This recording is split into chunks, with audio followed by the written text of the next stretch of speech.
Olá, aqui estou de volta na quinta-feira, 8 de dezembro de 2023, para conversar com você sobre os fatos do dia. Fatos do dia que começam com uma grande alegria de minha parte. Eu estou lançando esse livro aqui. Gonçalves Dias, o maior poeta brasileiro de todos os tempos, completaria, se vivo estivesse, neste ano de 2023, 100 anos de nascimento.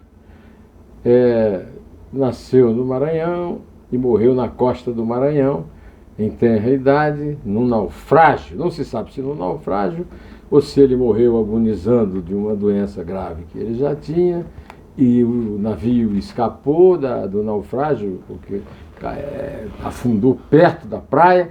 E inclusive o título da apresentação que eu fiz dessa seleta de poemas de Gonçalves Dias para comemorar essa data é exatamente os 3 naufrágios de Gonçalves Dias. Para você adquirir o livro, que já está à venda na Amazon e também na editora Almedina. Na editora Almedina você escreve para o site da editora, www.almedina.com.br. Eu vou pôr aqui no registro desse nosso vídeo, e aí você compra o livro, né? Então o livro já está à venda e é um bom exemplo, modéstia inclusa.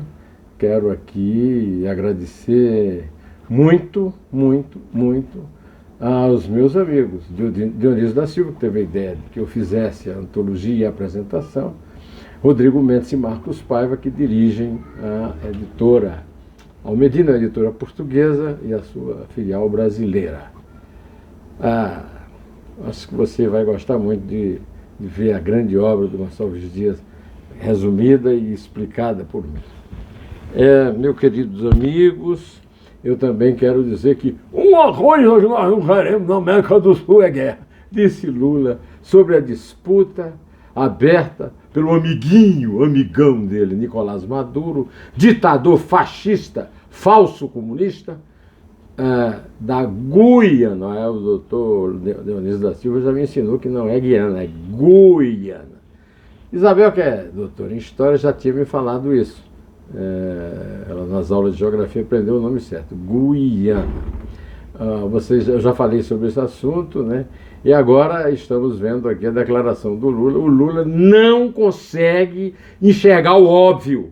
O óbvio não tem plebiscito, organização, votações internacionais que garantem a posse do Essequibo, da província de Essequibo, para a Guiana e não para a Venezuela, que é muito armada. A Guiana não, mas os Estados Unidos já resolveram fazer umas manobras militares lá na Guiana, que está levando o ditador Nicolás Maduro a abrir uma grande discurseira.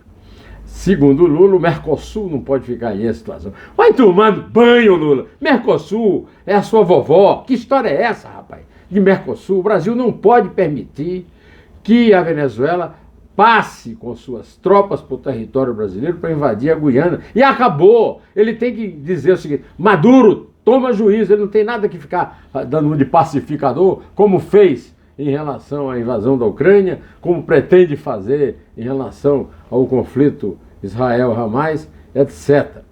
Agora ele disse que queria submeter a consideração da minuta da declaração dos Estados parte do Mercosul sobre essa controvérsia acordada pelos nossos chanceleres.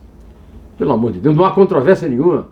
Está resolvido isso. O território, as riquezas, os petróleos, os poços de lá são da Guiana e não da Venezuela, do seu amiguinho, aquele que você vive emprestando dinheiro e nunca paga.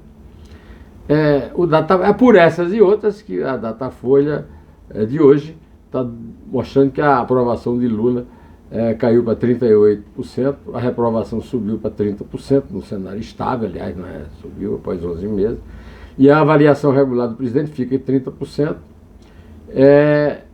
57% acham que o petista fez menos do que o esperado. Todos esses aí, tá? Mas muito menos mesmo. Hoje é inevitável que fale em futebol. Desde ontem, desde esta quarta-feira, dia 6, a Sociedade Esportiva Palmeiras de São Paulo é campeã, pela 12ª vez campeã da Série A do Brasileiro. O Palmeiras acertou em cheio quando contratou Abel Pereira. Olha, Abel Ferreira, escuta, a questão toda é a seguinte: o Abel agora é consagrado, o melhor técnico do Brasil. Quando o Palmeiras contratou, não era desconhecido. Quer dizer, o Palmeiras deu um tremendo tiro no alvo. Foi uma maravilha a contratação do Abel e precisa ser elogiado por isso. E por isso, apesar de não ter outros títulos no ano, tem esse grande título. É o maior conquistador de brasileirões da história do futebol, né? Olha, o Grêmio também fez uma excepcional contratação ao trazer para o Brasil um dos maiores craques de ataque do futebol mundial, o uruguaio Lúcio Soares. E aí garantiu o vice-campeonato, segundo lugar. O Atlético Mineiro apostou em Luiz Felipe Scolari e ficou em terceiro lugar, exatamente porque também fez uma contratação de ouro, o menino Luizinho. Luizinho é um cracaço, é o artilheiro do campeonato, substituindo o meu conterrâneo lá de Souza, Tiquinho. Tiquinho, no segundo turno, teve umas contusões e realmente caiu do cavalo. Aí quem caiu do cavalo foi o Botafogo. O Tite salvou a barra do Flamengo, mas o time passou para a Libertadores direto por um milagre. Um milagre.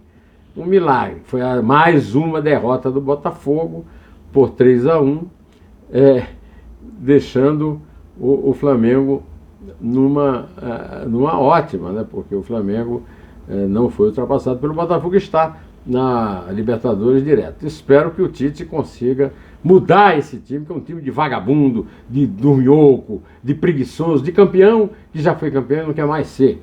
Isso ficou provado, muito bem comprovado, na derrota para o São Paulo por 1-0, que foi um dos piores jogos de futebol que eu já vi na minha vida. O São Paulo que tinha mais nada com a hora do Brasil, não tinha nada a perder, e o Flamengo tinha, e no entanto não jogou nada. Em relação ao Palmeiras, eu quero deixar meus parabéns para os meus queridos amigos palmeirenses. Meu irmão, Caçula, Cheta Filho, filho dele, Leonardo, meu companheiro na Rádio Estadão, César Saqueto, meu companheiro na Rádio Eldorado, Raíssen Abac, o Rádio Lucas, o Walter Fanganiello Mairovich, o Renan Evangelista e o Chico Buenerba. Chico Buenerba é filho do Toninho, companheiro de muitos banquetes de aniversário do Boni, e que ele agora transformou aquela sua garagem numa pizzaria, uma pizza de primeira, pizzaria Vila de Nápoles. Pois então, e o vexame do Santos, hein? Primeira vez que o Santos caiu, o Santos, que já foi de Pelé, de Robinho, de Neymar, de Gabigol, de Bruno Henrique, agora o Santos é dos bandidos. Esse quebra-quebra depois do jogo, a derrota do Santos, que levou o Santos a cair para a segunda divisão, é coisa de bandido, não tem nada de futebol, viu? A São Paulo, do governador Tarcísio de Freitas, não tem lei, nem paz, nem polícia. Olha, eu não ia falar disso, mas o meu amigo Tom Cavalcante, que está, inclusive, citado na contracapa do meu livro Antes de Atravessar, meu livro de poesia, ó, a contracapa cita o fato de que o Tom Cavalcante gravou e distribuiu no YouTube um poema desse livro, né? E divulgou esse fato, e o fato é que o querido Fausto Silva, de coração novo, de coração novíssimo, diz ele que a cabeça não está boa, mas a cabeça sempre foi, é e será muito boa. Que o diga nosso amigo Fran Auguste, de saudosa memória, ex-editor de esporte do Estadão, que morreu e que não está mais entre nós e que escreveu os textos dele. O Fausto Silva recebeu no querido amigo Máximo, que é dono de um restaurante meio privê, né, chamado Felice Maria. Eu conheci Felice Maria na Avenida Rio Branco, numa churrascaria. De lá saiu o Máximo, fez o seu grande restaurante e agora está lá na Vila Olímpia, nesse restaurante que homenageia, dá o nome dos seus pais.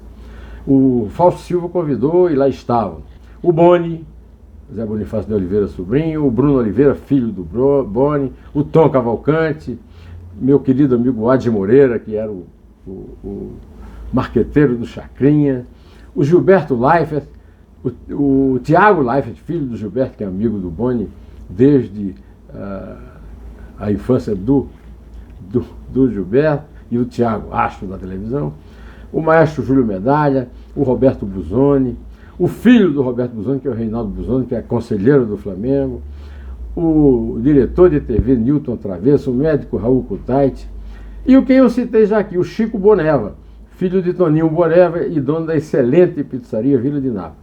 O Arthur, o filho, não perde uma pizza lá. É isso aí. Eu quero, antes de concluir, convidar vocês para assistir uma entrevista que eu gravei, que está no ar, com Miguel Reale Júnior, sobre o escândalo de Maceió, da Braskem, que é assunto do meu artigo, minha coluna, de sexta-feira, na Cruzoé e no Antagonista. E da Petrobras, a Braskem é da Odebrecht e da Petrobras. E tem Dois Dedos de Prosa sobre a magnífica poesia de Ricardo Vieira Lima, elogiada por Zé Saramago, Prêmio Nobel da Literatura, por Antônio Weiss, João Cabral de Melo Neto, Alexei Bueno, que escreve o prefácio do meu livro, e muita gente boa da mais alta literatura brasileira. Então, ficamos por aqui, direto ao assunto. Pé!